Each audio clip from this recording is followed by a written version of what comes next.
understandbusinesswithme@gmail.com। आपके लिए one stop solution. अगर आप पूछना चाहते हैं कोई भी चीज़ जो आपके सब्जेक्ट से रिलेटेड है, अगर आप ग्रेड में हैं अंडर ग्रेड है या फिर पोस्ट ग्रेड कर रहे हैं या फिर आप बिज़नेस को समझना चाहते हैं, 101 मेरे साथ में जुड़ सकते हैं। ऑर्गेनाइजेशन के बारे में आज बात कर लेते हैं। This is a very important topic और आपको मैं बता दूं, अगर आप इसे समझ गए तो आप राजा बन जाएंगे, नहीं समझे तो राजा की पोस्ट पे ही बैठ के राजा नहीं बन पाएंगे। थोड़ा सा मुश्किल है इसे समझ पाना कई लोगों के लिए, लेकिन बड़े सरल भाषा में मैं आपके साथ में जुड़ूंगा। और ये याद रखिए, अगर आपने मेरे सारे वीडियोस देख लिए तो आपको सब कुछ समझ में आ जाएगा ऑर्गेनाइजेशन कैसे काम करता है। बस आपको बने रहना है और धैर्य रखना है, पूरे वीडियो को देखें, बीच में छोड़ के ना जाए। ये कोई इंटरटेनमेंट वीडियो नहीं है, बीच में छोड़ के चले गए तो सब समझ में आ गया या फिर कहाँ जा रही है स्टोरी। ठीक है, ये एक ऐसी चीज़ है जिसको आपको लास्ट तक देखना ही पड़ेगा ताकि आप हर एक एस्पेक्ट को यहाँ पे कवर कर पाए। और इसे एक वीडियो में कवर कर पाना काफ़ी मुश्किल रहेगा, तो ऑर्गेनाइजेशन के और भी मैं वीडियोज़ आपके लिए निकालूंगा। तो सबसे पहली चीज़, ऑर्गेनाइजेशन को समझाने का एक कोशिश, एक प्रयास मैं अपनी तरफ से करूंगा, लेकिन उदाहरण के साथ में। जब आप स्कूल में गए तब आपके लिए ज़रूरी था कि आप 10th 12th कर ले, क्योंकि आपके पास में उनके सर्टिफिकेट्स आ जाते। जब आपके पास में सर्टिफिकेट आ गए तब आप सोचते हैं कि चलो ग्रेड कर लेते हैं, फिर आप ग्रेड करने के लिए आगे बढ़ जाते हैं।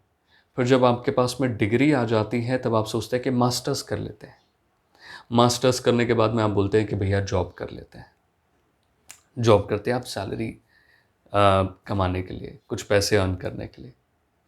अब अगर आप गौर से देखें तो ये सारे के सारे ऑर्गेनाइजेशंस ही थे।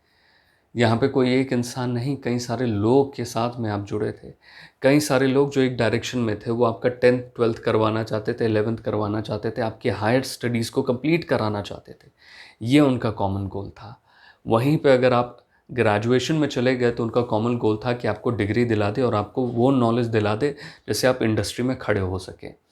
फिर आप जॉब में चले गए तब आपका ये ऑर्गेनाइजेशन का सोच रहा, ये कॉमन गोल रहा कि आप ऑर्गेनाइजेशन में जुड़ के यहाँ की क्वालिटी बढ़ाएंगे, एटमॉस्फेयर को बेहतर करेंगे और एफिशिएंसी बढ़ा के इस ऑर्गेनाइजेशन में कुछ ना कुछ कंट्रीब्यूट करेंगे।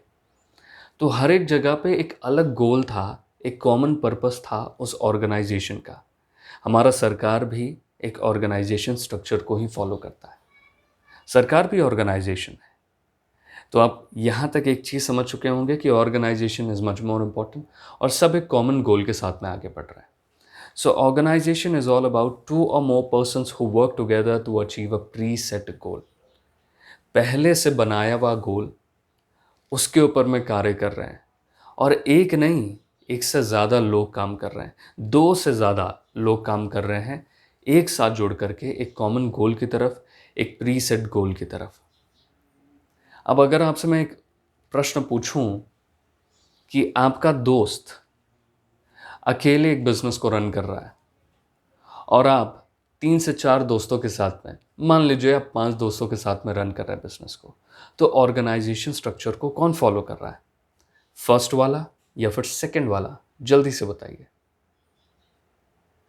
यस, ऑर्गेनाइजेशन स्ट्रक्चर को फॉलो करने वाला दूसरा ग्रुप है जहां पे आप जुड़े हैं, जहां पे 5 दोस्त मिलकर के काम कर रहे हैं।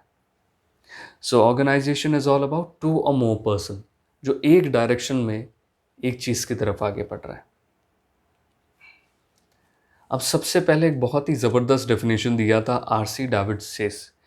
Organisation is a group of people who are cooperating under the direction of leadership for the accomplishment of a common end. 5 दोस्तों का एग्जाम्पल लिया था आपके साथ, उसी उदाहरण को आगे लेकर के चलते हैं। मान के चलिए आप 5 दोस्त मिलते हैं चाय के ठेले के पास में और आप बोलते हैं कि यार चलो हम लोग पानी पे चलने वाली गाड़ी बनाते हैं। ठीक है, तो आपने डिसाइड कर लिया, आप पानी के ऊपर चलने वाली गाड़ी के ऊपर में काम करना चालू करते हैं। सालों साल मेहनत करते हैं और लगभग 4 साल बाद में आप जाके पानी पे चलने वाली गाड़ी बना लेते हैं। अब इस 4 साल के दौरान में क्या आप एक ऑर्गेनाइजेशन बना पाए थे या फिर आप ऑर्गेनाइजेशन में नहीं थे, आप एक नॉर्मल चीज़ चला रहे थे? कुछ सीधी सी बात है, आप एक ऑर्गेनाइजेशन चला रहे थे, आप कुछ और नहीं चला रहे थे।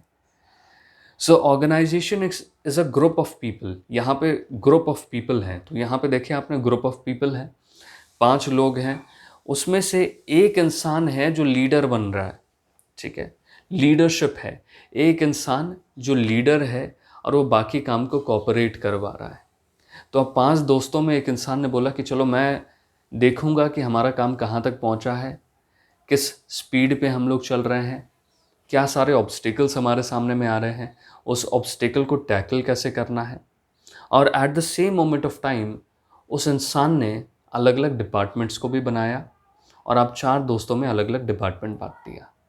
पहले दोस्त को बोला कि भैया आप फाइनेंस की तरफ काम करो, पैसे लाने पे काम करो। दूसरे दोस्त को बोला कि भैया आप रिसर्च करो, कहाँ से ऐसा चीज़ बन सकता है। तीसरे दोस्त को आपने बोला कि भैया बॉडी चीज़ ही पे आप काम करो। चौथे दोस्त को आपने बोला कि आप इंजन पे काम करो। तो हो ये रह रहा है कि आपने अलग अलग लोगों को अलग अलग काम दे दिया है और आप एज अ लीडर उसे करा रहे हैं, कोऑपरेट करा रहे हैं लोगों के बीच में। तो ये 5 लोग मिलकर के एक ऑर्गेनाइजेशन फॉर्म कर रहे हैं। सो आरसी डेविड ये बोलते हैं। अब वहीं पे एलिच हानी ने भी एक बहुत ही ज़बरदस्त डेफिनेशन दिया, ठीक है। एलिच हानी का डेफिनेशन हम लोग देख लेते हैं, ठीक है, just a moment. LH Haney बोलते हैं कि organisation is a harmonious adjustment of specialise part for the accomplishment of some common purpose और पर्पसेस। देखो आपको बड़ा कॉम्प्लिकेटेड लग रहा होगा, लेकिन इसमें कुछ कॉम्प्लिकेटेड है नहीं। इन लोगों को डेफिनेशंस थोड़े छोटे बनाने होते हैं ताकि वर्ड्स बचा सके और ज़्यादा मीनिंगफुल सेंटेंसेस रह सके। सो इन्होंने बोला कि organisation is a harmonious adjustment of specialise part. आपको बनानी है पानी पे चलने वाली गाड़ी, वहाँ पे क्या है, क्या सारी चीज़ों की ज़रूरत है, वो क्या पार्ट्स को आपको फॉलो करना पड़ेगा जिसकी मदद से आप उस चीज़ को बना पाएंगे। तो आपको मालूम है कि भैया इंजन तो चाहिए जिसकी मदद से पानी पे चला जा सके। तो स्पेशलाइज पार्ट में पहला तो आ गया इंजन, ठीक है। दूसरा आपने बोला बॉडी पे काम करना पड़ेगा, ठीक है। उसी बीच आप बोलते हैं कि भैया नट बोल्ट पे भी काम करना पड़ेगा। उसी बीच आप रिसर्च वाले बंदे को बोलते हैं कि भैया रिसर्च पे भी काम करना पड़ेगा। उसी बीच आप फाइनेंस वाले बंदे को बोलते हैं कि फाइनेंस पे काम करना पड़ेगा। तो हर एक इंसान एक स्पेशलाइज पार्ट को कैरी कर रहा है और इन सब का हारमोनियस एडजस्टमेंट है।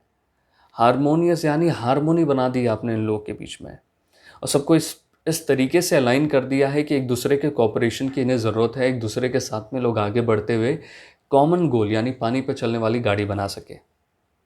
Simple as that, for the accomplishment of some common purpose और पर्पसेस। कॉमन पर्पज हमारा क्या है, पानी पे चलने वाली गाड़ी।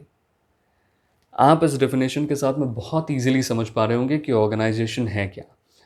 2 or more persons who work together to achieve a preset goal or a common goal, simple as that। पानी वाली गाड़ी बनानी थी, हमने 5 साल में बना लिया। फंडिंग उठा ली इन्वेस्टर को बोल करके। अब हो सकता है कि ये टीम बड़ी हो जाए, लेकिन हम 5 लोग थे, 7 लोग हो सकता है, 700 लोग हो सकते हैं, 7000 लोग हो सकते हैं।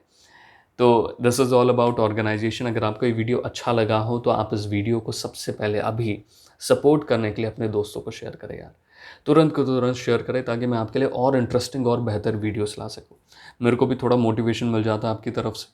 दूसरी चीज़ मैं चाहूँगा कि अगर आप किसी भी लेक्चर को अटेंड करना चाहते हैं, कोई भी टॉपिक आप समझना चाहते हैं, आप डायरेक्टली ऊपर वाले मेल पे अपना नाम, नंबर और क्वेरी करें। मैं तुरंत के तुरंत रिस्पॉन्ड करता हूँ वहाँ पे, ठीक है।